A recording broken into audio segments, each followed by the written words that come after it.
नमस्कार विद्यार्थी मित्रांनो, आज आपण सायन्स अँड टेक्नॉलॉजी पार्ट 2 या भागातील नेक्स्ट लेसन स्टार्ट करतोय. Life process in living organism part 1. Life process म्हणजे जीवन प्रक्रिया, लिव्हिंग ऑर्गॅनिझम म्हणजे सजीव. या लेसन 2 पार्ट आहे, पार्ट 1 आणि पार्ट 2. आज आपण पार्ट 1 स्टार्ट करणार आहे. पहिल्यांदा आपल्याला घ्यायचं लाईफ प्रोसेस किंवा जीवन प्रक्रिया म्हणजे काय. Different process takes place in living organism to sustain their life are called as a life process. सजीवांमध्ये ज्या वेगवेगळ्या प्रकारच्या प्रोसेस होत असतात की ज्यामुळे सजीव जिवंत राहू शकतो, जगू शकतो. याचा अर्थ जर ती लाईफ प्रोसेस सजीवांच्या बॉडीमध्ये झाली नाही तर सजीव जगू शकत नाही. तर सजीवांना जगण्यासाठी ज्या आवश्यक प्रोसेस सजीवांच्या शरीरात होतात त्यांना म्हणायचं लाईफ प्रोसेस. आता वेगवेगळ्या प्रकारच्या लाईफ प्रोसेस आहेत. त्यापैकी न्यूट्रिशन म्हणजे पोषण, अन्न मिळवणे, त्याचा वापर करणे, त्याला न्यूट्रिशन म्हणून आपण. रेस्पिरेशन म्हणजे श्वसन, मिळालेल्या अन्नापासून ऊर्जा निर्मिती करणे, त्याला रेस्पिरेशन म्हणतो. एक्सक्रिशन म्हणजे शरीरात निर्माण झालेले टाकाऊ पदार्थ शरीराच्या बाहेर टाकणे, त्याला आपण उत्सर्जन म्हणतो. आणि रिप्रोडक्शन म्हणजे प्रजनन, आपल्यासारखाच नवीन सजीव निर्माण करणे, याला रिप्रोडक्शन म्हणतात. आता अन्न जर मिळालं नाही तर सजीव जगू शकणार नाही. अन्नापासून ऊर्जा मिळाली नाही तर ऊर्जेशिवाय सजीव राहू शकत नाही. जर टाकाऊ पदार्थ शरीरात जास्त साचले गेले, वाढले गेले तर एका ठराविक पिरियड नंतर त्याचा मृत्यू होऊ शकतो. पण रिप्रोडक्शनचा आणि जगण्याचा काय संबंध आहे. समजा एखादा प्राणी रिप्रोडक्शन करणार नाही याचा अर्थ तो लगेच मरेल का? नाही. जर सजीवांनी रिप्रोडक्शन केलं नाही तर नवीन जी पिढी आहे ती नवीन पिढी निर्माण होणार नाही. परिणामी त्या सजीवाचं अस्तित्व पृथ्वीवरती संपून जाईल. म्हणून रिप्रोडक्शन सुद्धा एक महत्वाची लाईफ प्रोसेस आहे. ठीक आहे. आता आपल्या ह्युमन बॉडीचा जर विचार केला तर आपल्याकडे व्हॅरियस ऑर्गन आणि वेगवेगळ्या ऑर्गन सिस्टीम आहे. आता फॉर एक्झाम्पल समजा तुम्ही डायजेस्टिव्ह सिस्टीम विचारात घेतली तर डायजेस्टिव्ह सिस्टीम मध्ये कोणकोणते ऑर्गन्स येतील. त्याच्यामध्ये mouth, teeth, tongue, oesophagus, small intestine, large intestine etcetera हे काहीतरी व्हेरियस ऑर्गन येतील. अशा प्रकारच्या ऑर्गन सिस्टीम ह्युमन बॉडीमध्ये आहे. त्यामध्ये रेस्पिरेटरी सिस्टीम आहे, डायजेस्टिव्ह सिस्टीम आहे, रिप्रोडक्टिव्ह सिस्टीम आहे, एक्सक्रिटरी सिस्टीम आहे. बरोबर आहे. आणि they are continuously performing their function in human body. आणि अशा वेगवेगळ्या प्रकारच्या सिस्टीम ह्या ह्युमन बॉडीमध्ये कंटिन्युअसली वर्क करत असतात. आता कार्बोहायड्रेट्स म्हणजे कर्बोदके, फॅट्स आणि लिपिड्स तर आपण स्निग्ध पदार्थ, आणि लिपिड्स म्हणजे मेद are the main source of energy and it harvested by mitochondria present in each cell.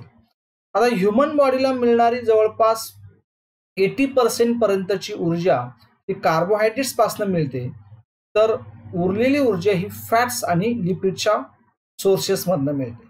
आणि ह्या कार्बोहायड्रेट्स पासून ऊर्जा निर्माण होण्याचं कार्य ज्या ह्युमन बॉडीमध्ये सेल आहे त्या सेलमध्ये जो महत्वाचा सेल ऑर्गनल आहे मायटोकॉन्ड्रिया म्हणजे तंतुकणिका. या तंतुकणिकांमध्ये यांना आपण न्यूट्रिएंट्स म्हणू. कार्बोहायड्रेट्स, फॅट्स, प्रोटीन्स, लिपिड्स यांना आपण न्यूट्रिएंट्स म्हणतो. तर कार्बोहायड्रेट्स, फॅट्स आणि लिपिड्स यांच्यापासून ऊर्जा निर्माण करण्याचं काम या सेलमध्ये असणाऱ्या ज्या मायटोकॉन्ड्रिया म्हणजे तंतुकणिका आहेत त्या तंतुकणिका करतात. फूड स्टफ म्हणजे अन्न पदार्थ necessary for the energy production but oxygen also necessary for that. आता आपण अन्न खाल्लं, अन्न फूड स्टफ आपल्या बॉडीमध्ये आला तर आपण म्हणू की ह्युमन बॉडी सर्वाईव्ह होऊ शकेल. पण नुसता फूड स्टफ बॉडीमध्ये येऊन पुरेसा नाही. त्या फूड स्टफ पासून एनर्जी तयार झाली पाहिजे आणि एनर्जी तयार होण्यासाठी कशाची नेसेसरी असते? ऑक्सिजनची नेसेसिटी असते.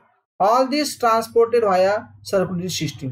आणि फूडचं डायजेशन झालं त्यापासून न्यूट्रियन्स तयार होतील.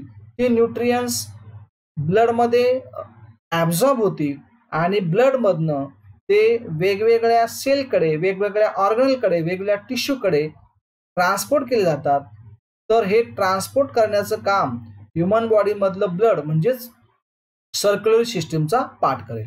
म्हणजे फूड बॉडीमध्ये एंट्री करणार, त्याचं डायजेशन होणार, त्याचं ॲब्झॉर्प्शन होणार आणि ते ॲब्झॉर्ब झालेलं फूड मटेरियल किंवा न्यूट्रियंट्स हे सेलकडे ट्रान्सफर होणार. मग आता ते जे फूड मटेरियल आहे त्याच्यापासून मायटोकॉन्ड्रिया हे काय करते, एनर्जी निर्माण करते. आता सोर्स ऑफ एनर्जी कोणते, we consume that is plant, we consume plant material and obtain various nutrients like carbohydrates, proteins, fats, vitamins, minerals etc. आपण वनस्पतींपासून कार्बोहायड्रेट्स म्हणजे कर्बोदके, प्रोटीन्स म्हणजे प्रथिने, फॅट्स म्हणजे स्निग्ध पदार्थ, विटॅमिन्स म्हणजे जीवनसत्वे आणि मिनरल्स म्हणजे खनिजे आपल्याला वनस्पतींपासून मिळतात. वनस्पतींबरोबर प्राण्यांपासून पण मिळतात. कार्बोहायड्रेट्स फ्रॉम मिल्क, फ्रूट, जागरी, जागरी म्हणजे गूळ, केन शुगर म्हणजे उसाची साखर, व्हेजिटेबल, पोटॅटो यांच्यापासून आपल्याला भरपूर प्रमाणात कार्बोहायड्रेट्स मिळतात. आता त्याच्यामध्ये सिरल्स आहे म्हणजे तृणधान्य. आपल्याकडे मेन जो सोर्स आहे कार्बोहायड्रेटचा तो सिरल्स आहे. त्या सिरल्समध्ये व्हीट असेल म्हणजे गहू, मेज म्हणजे मका, राई, ज्वार, राईस हे सिरल्सचे काय डिफरंट टाईप्स आहे. आणि कार्बोहायड्रेटचा मेन सोर्स हा सिरल्स आहे, त्याला आपण तृणधान्य म्हणतो. तर तृणधान्यांबरोबर आपल्याला मिल्कपासनं कार्बोहायड्रेट मिळतात, फ्रुट्समध्ये कार्बोहायड्रेट असतात, जागरी म्हणजे गूळ असेल, केन शुगर, व्हेजिटेबल, पोटॅटो असेल, बीटरूट, बरोबर, या सगळ्यांपासून आपल्याला कार्बोहायड्रेट्स आपल्या बॉडीमध्ये मिळतात. आता कार्बोहायड्रेट साधारणपणे जर 1 ग्रॅम कार्बोहायड्रेटचं जर डायजेशन झालं आपल्या बॉडीमध्ये आणि जर त्यापासनं तुम्हाला जवळपास 4 किलो कॅलरी एवढी एनर्जी तुम्हाला 1 ग्रॅम कार्बोहायड्रेटपासनं मिळेल. मग कार्बोहायड्रेट हा एनर्जीचा काय आहे, मेन सोर्स आहे. आता लिव्हिंग ऑर्गॅनिझममध्ये म्हणजे सजीवांमध्ये जी एनर्जी प्रोडक्शन होते ती एनर्जी प्रोडक्शन नेमकी कशी होते ती आपल्याला बघायची. आता सजीवांमध्ये होणार रेस्पिरेशन जे आहे 2 लेवलला होतो, एक बॉडी लेवल आणि एक cellular level. The respiration occur at the 2 level in living organism, body level and cellular level. आता बॉडी लेवल म्हणजे काय, बॉडी लेवल म्हणजे त्याला आपण एक्सटर्नल रेस्पिरेशन म्हणतो, बाह्य श्वसन सोप्या भाषेत. आणि एक्सटर्नल रेस्पिरेशन म्हणजे exchange of gases takes place. म्हणजे इनहेलेशन मध्ये आपण ऑक्सिजन रिच एअर बॉडीमध्ये घेणार लंग्स मार्फत आणि कार्बन डायऑक्साईड रिच्ड एअर ही आपण एक्सेल करणार म्हणजे आपण ती बाहेर टाकणार. याला आपण बॉडी लेवल रेस्पिरेशन किंवा एक्सटर्नल रेस्पिरेशन म्हणणार. म्हणजे सिंपल काय, त्याला आपण मराठीमध्ये बाह्य श्वसन पण म्हणतो. एक्सटर्नल रेस्पिरेशन किंवा बॉडी लेवल म्हणू की ज्याच्यामध्ये intake of oxygen rich air inside the body and exhale or release of carbon dioxide rich air outside the body. ठीक आहे, ही बॉडी लेवल झालं. दुसरं सेल्युलर लेवल म्हणजे सेलमध्ये होणारं रेस्पिरेशन किंवा त्याला आपण म्हणू पेशी श्वसन. Food stuff oxidise presence or absence of oxygen two produce energy. अन्न पदार्थ जे बॉडीमध्ये असतात त्या अन्न पदार्थांपासून आपल्याला एनर्जी मिळते आणि ती एनर्जी निर्माण करण्याचं काम सेल करतात आणि त्यासाठी ऑक्सिजनची गरज असते किंवा ऑक्सिजनची गरज नसते. लक्षात घ्या मी काय सांगतोय. आता ज्या रेस्पिरेशन मध्ये ऑक्सिजन गरजेचा असतो त्याला एरोबिक रेस्पिरेशन म्हणतात म्हणजे ऑक्सिश्वसन. आणि ज्या रेस्पिरेशन मध्ये ऑक्सिजनची गरज नसते म्हणजे ऑक्सिजनच्या शिवाय श्वसन होतं त्याला आपण अनएरोबिक रेस्पिरेशन किंवा विनाऑक्सी श्वसन म्हणतो. ह्युमन बॉडीमध्ये एरोबिक रेस्पिरेशन आणि अनएरोबिक रेस्पिरेशन दोन्हीही होतात, लक्षात घ्या. ठीक आहे, फक्त एरोबिक रेस्पिरेशन हे जास्त प्रमाणात होतं, जास्त एनर्जी मिळते, तर अनएरोबिक रेस्पिरेशन हे कमी प्रमाणामध्ये होतं. In aerobic respiration glucose is oxidise into 3 step. Aerobic respiration म्हणजे ऑक्सिश्वसन, ज्या श्वसनासाठी ऑक्सिजनची गरज असते त्याला ऑक्सिश्वसन म्हणतात. ते ऑक्सिश्वसन हे 3 स्टेपमध्ये होतं. त्यातलं पहिली स्टेप आहे glycolysis. Glycolysis occur in cytoplasm of the cell. पेशीमधलं जे पेशी द्रव्य आहे, बरोबर आहे, आपण जर पेशींची रचना बघितली तर प्लांट सेलमध्ये सगळ्यात बाहेर सेल वॉल आहे, त्याच्यात सेल मेम्ब्रेन आहे, नंतर सायटोप्लाझम आणि डिफरंट सेल ऑर्गनल. आता ॲनिमल सेलचा विचार केला, ॲनिमल सेलमध्ये सेल वॉल नाहीये, बाह्यवर्णाला आपण सेल मेम्ब्रेन म्हणतो. सेल मेम्ब्रेनच्या आत सायटोप्लाझम म्हणजे पेशी द्रव्य आहे आणि त्या पेशी द्रव्यामध्ये वेगवेगळ्या प्रकारचे सेल ऑर्गनल्स म्हणजे पेशी अंगके, उदाहरणार्थ मायटोकॉन्ड्रिया, न्यूक्लियस, गॉल्गी कॉम्प्लेक्स, लायसोझोम्स, हे त्याच्यात इम्बिडेड म्हणजे बुडालेले असतात. ठीक आहे. आता ग्लायकोलिसिसची प्रोसेस होणार सायटोप्लाझम मध्ये म्हणजे पेशी द्रव्यामध्ये. A molecule of glucose is oxidize in a stepwise manner to form 2 molecules each of pyruvic acid, ATP, NADH2 and water. आता हे शब्द तुम्हाला थोडेसे अवघड वाटतील. फिजिओलॉजी मधले काही सिम्बॉल्स आहे किंवा काही लॉंग ॲब्रिव्हिएशन शॉर्ट फॉर्म आहे, तर जसली तसे लर्न करा. पुढे मी तुम्हाला याचे मीन सांगेलच. आता ग्लुकोज जे आहे ह्युमन बॉडीमध्ये, ग्लुकोज कुठून येणार? कार्बोहायड्रेटचं डायजेशन होणार, कार्बोहायड्रेटचं डायजेशन झालं त्यापासून ग्लुकोज मिळणार, ग्लुकोज हे ब्लडमध्ये ॲब्झॉर्ब होणार, ते ब्लडकडनं ट्रान्सपोर्ट होत कुठपर्यंत जाणार? सेलपर्यंत जाणार आणि सेलने ते ग्लुकोज घेतलं की ग्लायकोलिसिस प्रोसेसमध्ये त्या ग्लुकोजचं conversion pyruvic acid, NADH2, ATP आणि वॉटर यांच्यामध्ये होतं. आता बुकमध्ये अशा प्रकारच्या रिॲक्शन दिलेल्या नाहीये, ठीक आहे, पण मी तुम्हाला रिॲक्शनच्या फॉर्ममध्ये सांगतो. म्हणजे हे सगळं पाठ करण्याऐवजी तुम्हाला direct glucose get converted into 2 molecules of pyruvic acid, 2 molecules of NADH2, 2 molecules of ATP, 2 molecules of water. ठीक आहे. Pyruvic acid form during this process is converted into acetyl coenzyme. या प्रोसेसमध्ये पायरुविक ॲसिड जे तयार झालेलं आहे ते इथं आपण पुढच्या स्टेपसाठी लिहिलेलं आहे, त्याचं रूपांतर ॲसिटिल कोएन्झाईम मध्ये होईल with release of 2 molecules each of NADH2 and CO2. This acetyl coenzyme A when enter the Krebs cycle. आता हे जे आता बघा ग्लुकोज पासून काय बनलं? Pyruvic acid.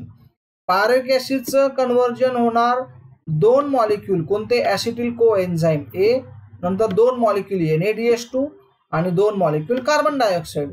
तर त्याच्यापैकी हा जो ॲसिटिल कोएन्झाईम आहे हा पुढे क्रेब्स सायकलमध्ये भाग येईल आणि त्यापासनं एनर्जी प्रोडक्शनला स्टार्ट होईल. आता पुढे तुम्हाला दिले TCA किंवा ट्राय कार्बोक्सिलिक ॲसिड सायकल.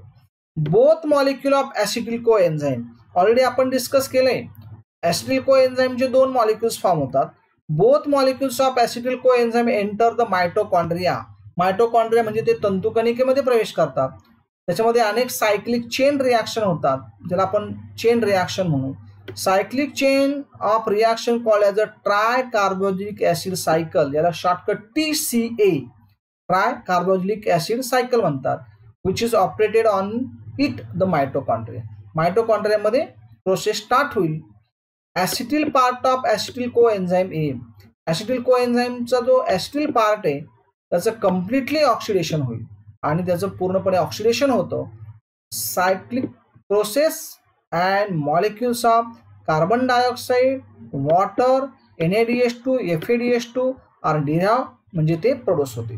म्हणजे ॲसिटिल कोएन्झाईम जो आहे त्या ॲसिटिल कोएन्झाईम पासून FADH2 तयार होतो, NADH2 तयार होतो, कार्बन डायऑक्साईड तयार होतात आणि काय तयार होतात? वॉटर मॉलिक्यूल तयार होतात. ठीक आहे. आता ही प्रोसेस कुठे झाली? मायटोकॉन्ड्रियामध्ये होईल.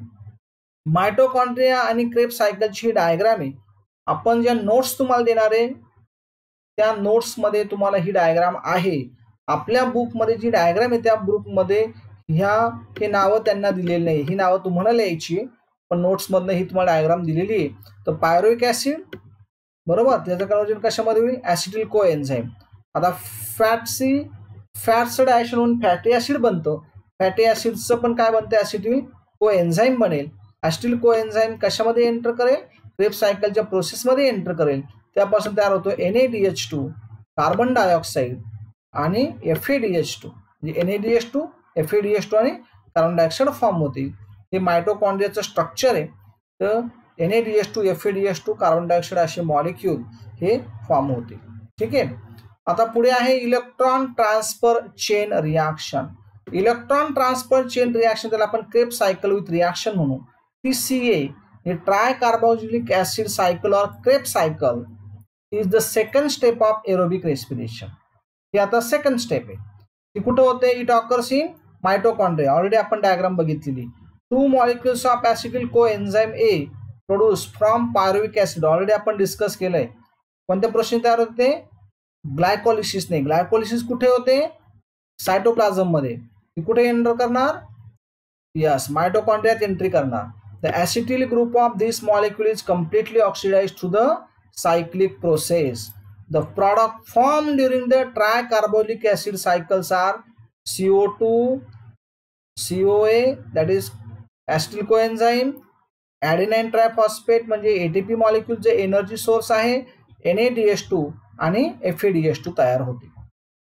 तर आता ऍक्च्युली आपल्याला लास्ट स्लाइड मध्ये प्रोसेस ऑफ एनर्जी रिप्रोडक्शन हा पार्ट घ्यायचा आहे.